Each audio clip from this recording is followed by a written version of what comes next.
segunda pregunta es ¿cómo moldearon tus primeras experiencias con aviones a control remoto, bueno, en línea, tu comprensión de la física y la aerodinámica? A un nivel muchísimo más alto de lo que se hubiera podido imaginar. ¿Y a qué me refiero con esto? Yo no estaba jugando, yo estaba aprendiendo y no me estaba dando cuenta. Y esto es lo que este tipo de proyectos realmente me apasiona que logren hacer, porque estás teniendo tras bambalinas este efecto de aprendizaje. Entonces, después de este avión de línea, me pasé a aviones radiocontrolados, me pasé a volar helicópteros también. Y cuando yo estaba en las clases de aerodinámica y de diseño de superficies de control, viendo cómo era una simulación de túnel de viento, la mitad de mis compañeros, especialmente los que no habían tenido experiencia con las manos y que eran muy buenos en física aplicada y en matemática, Bookworms. Exacto. Bookworms. No lograban plasmar. Yo decía, no, este diseño no te va a dar, esta ala te va a estolear. Ese perfil es demasiado simétrico. No, ese alerón no es lo suficientemente grande, no va suficientemente lejos, el diedro no es el correcto. ¿Por qué? Porque lo había hecho, prueba y error, sin darme cuenta. Lo había experimentado y la tensión de que habías pasado en aquel entonces un kit que te habías pasado 3 meses en armar, se te fuera a convertir en lo que llamábamos jocosamente una dotación de por vida de palillos, porque era madera balsa, porque tenía absolutamente nada, hacía que tú te forzabas con esa pasión a intentar de entender todo, a buscar con los pocos medios que teníamos, a empezar a leer libros de aerodinámica para RC Flyers, que en realidad son simples, pero que te ayudan a entender los conceptos. Cuando yo llegué a la universidad y a nivel de maestría, en una Ivy League School, y que yo podía hacer el latinito que contestaba antes, y decía, pero es que ahí va a ir. Y el profesor, ¿estás seguro? Estoy segurísimo. ¿Pero por qué yo? Porque así vuela. Y se rieron de mí un par de veces, porque dijeron, pero ¿cómo estás tan seguro? Y digo, porque yo he hecho aviones así, y todo el mundo se rió. Sí, el hecho de que el avión sea de 50 pulgadas no implica que no sea un avión. Y este avión no va a estolear por esto. Por ejemplo, hice un Canard que tiene el elevador adelante y le puse los rodders y los estabilizadores en las puntas de las alas con un motor trasero con una hélice pusher en vez de puller, y demostré de que no era tan fácil estolear. Y eso fue un proyecto que yo hice en la clase diseñando en aerodinámica computacional, y que yo lo tenía clarísimo. Y yo iba para adelante, y la gente no sabía qué hacer en el proyecto. Y yo terminé muchísimo antes, y lo vemos a túnel de viento y funcionó. Pero es que, ¿cómo sabes ese tipo de cosas? ¿Cómo estás tan seguro de que un perfil simétrico, al ponerlo adelante, iba a tener este tipo de comportamiento que no te iba a estolear el avión? Simplemente no tiene precio. Me encanta. Quiero ir un poquito para atrás en algo que dijiste. No estaba jugando, estaba aprendiendo. Sí. Señores, bueno, aquí yo quiero dar una explicación, porque yo estoy practicando mucho y hace unos años empecé a hacer ciertos proyectos que tienen que ver con el término gamificación o gamification. Entonces, gamification es poder hacer un trabajo, hacer que algo que parece trabajo, que no sea trabajo, que sea algo que juegues. Entonces, en mi concepto, estabas jugando. Principalmente tu pasión era porque estabas jugando y querías aprender para poder jugar mejor. Entonces ahí es donde va toda esta parte del proyecto. Que no te des cuenta, porque digo, cuando creo que uno tiene cierta barrera, cuando dices tienes que aprender esto, Sí, claro. a cuando estoy jugando y quiero saber cómo funciona. Entonces ahí el propósito de esto es, por medio del juego, por medio de algo que realmente te gusta, poder aprender. Entonces, eso me acabo de dar cuenta que te pasó a ti. O sea, a la hora de la hora, tú te diste cuenta que estabas aprendiendo, pero todo empezó por un juego. No, yo me di cuenta que estaba aprendiendo 10 años después de lo que ya había aprendido. De hecho, lo mismo me pasó con el inglés. Y tal vez voy a tirar la cédula de muy panameño aquí, pero a mí me compraban de premio por mis notas unos Masters of the Universe y traían atrás un mini cómic en inglés, pero yo a esa edad no sabía inglés. Y los juegos de Nintendo venían como todo en inglés, no había juegos en español. Zelda. Al diccionario, cada una, palabra por palabra, hubiera podido parecer un castigo. Yo quería ver qué era lo que decía el cómic.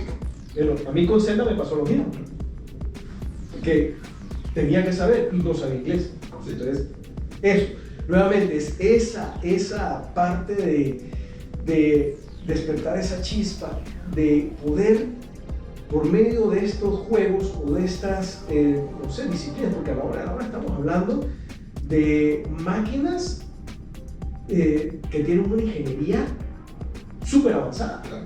Porque lo que hacemos con estos carros, lo que hacemos con estos aviones, lo que hacemos con estos helicópteros, no lo hace un helicóptero de verdad. O sea, que es el diseño que tienen que tener esto, o sea, te aguantan las tolerancias de la física, van muchísimo más arriba que las de verdad. Y si me permites ahí un poco, también tiene que ver por dos razones específicas. La primera, no van humanos adentro y no hay una compañía que se tiene que hacer legalmente responsable. Exacto. Y la segunda es que tenemos que estar basados todo en regulaciones que son altamente complicadas en el mundo aeronáutico. Y esto no tiene una barrera, un modelo RC. Aparte que la escala lo hace todo más fácil, ¿no? Claro, perfecto. Bueno, ok, pregunta número 3. ¿Qué papel jugó tu familia y educadores en fomentar tu interés por la ingeniería aeroespacial? Completa y me gustaría también hablar de la gente que me motivó simplemente porque me dijo que no lo podía hacer. También ese es otro capítulo de la vida. Exacto. Pero yo tuve una apertura muy grande, tanto mi madre como mi padre, que no tú puedes ser lo que tú quieres ser, y eso fue vital. Yo no tenía que ser médico, yo no tenía que ser ingeniero, yo no tenía que ser abogado, las profesiones que había en mi familia, yo podía ser lo que yo hubiera querido ser. Y en mi casa había 3 reglas: si es arte, educación o deporte, vamos a proveer todo lo que podamos. Qué bueno. Y mientras se mezcle más todo, mejor. Entonces fue primordial.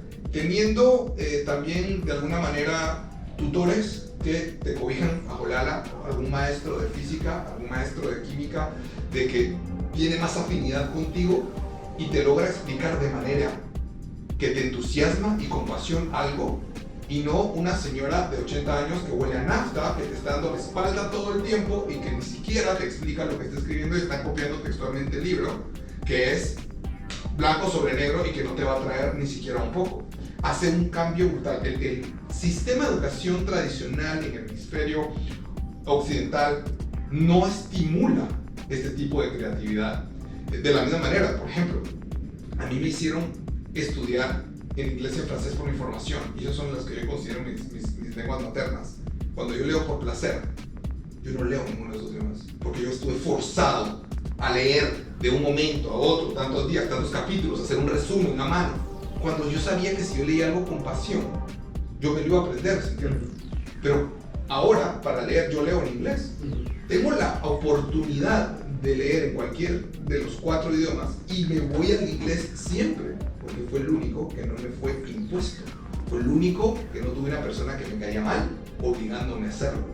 Y descubrí además, que eso es también otro tema, el mundo de fantasía que tanto me gusta, que está muy desarrollado en inglés también. Perfecto.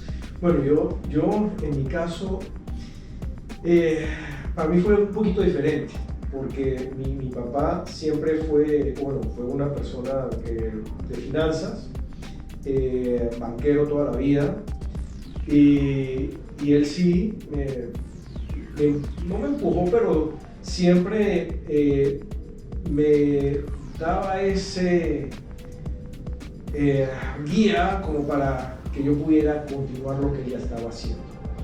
Y normalmente cada persona es muy distinta, cada persona tiene talentos. Nosotros somos, como huellas digitales, ninguna huella digital es la misma. Entonces eso es lo que quiero que también podamos entender nosotros los papás, que podemos tener 50 hijos, exagerando, pero podemos tener 6, 7, 8 hijos, cada hijo va a ser distinto. Entonces, que nosotros podamos decirle, oye, mira, tienes que hacer esto. Que en mi caso fue así, que yo me fui mucho, me encantaba la parte de ingeniería, pero no, finanzas, y señores, llegó el punto que yo le agarré tanta tirria que, esta es la hora que yo no me puedo poner una corbata, porque ponerme una corbata para mí es esclavizarme. En mi caso, pero tengo amigos que, o sea, salen los fines de semana con corbata porque les encanta. Entonces eso, es que los padres tengamos esa, que caigamos en cuenta de que darle la oportunidad al hijo de que pueda desarrollar los talentos con los cuales nacemos. En mi caso, en tu caso también, los talentos que el Señor nos ha dado. Cada quien zapatero a sus zapatos, señores. Entonces, que te hayan dicho eso a ti, tú puedes hacer lo que quieras, que eso es lo que yo le digo a mis hijas. Y ahorita mismo, mi hija, de la nada, ahorita lleva 3 años, se está graduando este año, y hace 3 años dijo, yo quiero ser doctora. Y quiero ser doctora con especialización en cirugía ortopédica deportiva. O sea, qué bueno es decir, qué bueno que yo a los 15 años hubiera tenido esa convicción de saber qué voy a estudiar. Pero era no, es finanzas. Entonces, quiero contar mi experiencia porque es un testimonio. Y a la hora estudié administración siempre viendo máquinas. Aunque llegando a mi casa y viendo máquinas y ver cómo los carritos a control remoto y cómo hacía. Pero bueno, eso también no me frenó. Tengo la oportunidad, de repente no en la parte académica, pero tengo la oportunidad y yo me hablo con Pablo de tú a tú y me gusta preguntarle a Pablo porque obviamente él tiene esa parte académica, pero digo, conozco, también tuve un mentor que lo quiero mencionar aquí, el doctor, él es dentista, Raymond Toledano, que él fue el que me enseñó. Cuando yo empecé las cosas de los helicópteros, primero que todos los helicópteros, volar un helicóptero de control remoto es de las cosas más difíciles que yo he hecho. Y llegar a levantarlo 6 pulgadas del piso y que no se te choque.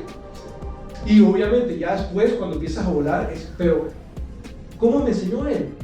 Él me dijo, yo te voy a enseñar, pero eso sí te digo, tú haces lo que yo te voy a decir. En el momento que yo vea que tú estás haciendo otra cosa, hasta ahí llegó la clase.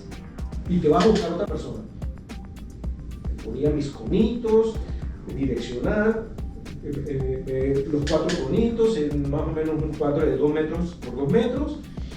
Iba, vete al conito para acá, regresa al centro, vete al conito para acá, regresa al centro, vete al conito para acá, regresa al centro, conito para acá, después de toque, así, después. Dirección primero. Invertido, la cosa, bueno, todo eso. Entonces, él, y ya cuando ya estaba grande, me dio la oportunidad de aprender, y así como tú dices, esta clase de mentores, que los hay. Entonces, nuevamente, si tú tienes esa, ahora le estoy hablando como niño, si tú tienes esa barrera de que, bueno, por alguna otra razón, tienes esa limitación de que tú no tienes limitación, está en ti, puedes hacer las 2 cosas. Lo que quieras que estudies y tú por otro lado haz lo que tú quieras. Puedes hacerlo, aprende. Ahorita mismo hay vasta información en internet. A nosotros nos tocaba ir a la biblioteca, bueno, los que teníamos la oportunidad de que nos compraban enciclopedias, pero ahorita mismo lo que quieras. Entonces, no te limites. Puedes hacer las 2 cosas, las 3. Tú puedes hacer lo que tú quieras. Jóvenes, está aquí. Las limitaciones están acá. No porque te digan no puedes, no.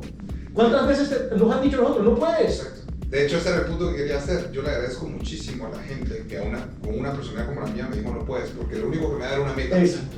Echaba más leña al fuego. De hecho, cuando yo regreso a Latinoamérica, después de haber trabajado en Bell, todo el mundo me decía, ¿para qué vas a regresar acá? La única solución es que te contrate X o Y compañía para no hacerle promoción a nadie gratis y de una posición de gerente para arriba o no va a tener ningún sentido. Y eso fue lo que pasó. Era la única opción y hey, el que es perico de quien es verde, cuando lo haces con pasión, te vuelves bueno. Así es. Nuevamente, es encontrar esa pasión. Y eso es lo que estamos haciendo aquí en GetReadySchool.com, despertando esa pasión en los niños y también dándole un poquito de guía, o que nos permitan darle un poquito de guía a los padres. de que puedan abrir ese compás. Sé que hay negocios generacionales, pero a la hora de la hora, todos tenemos un propósito en el cual venimos a hacer aquí en la tierra.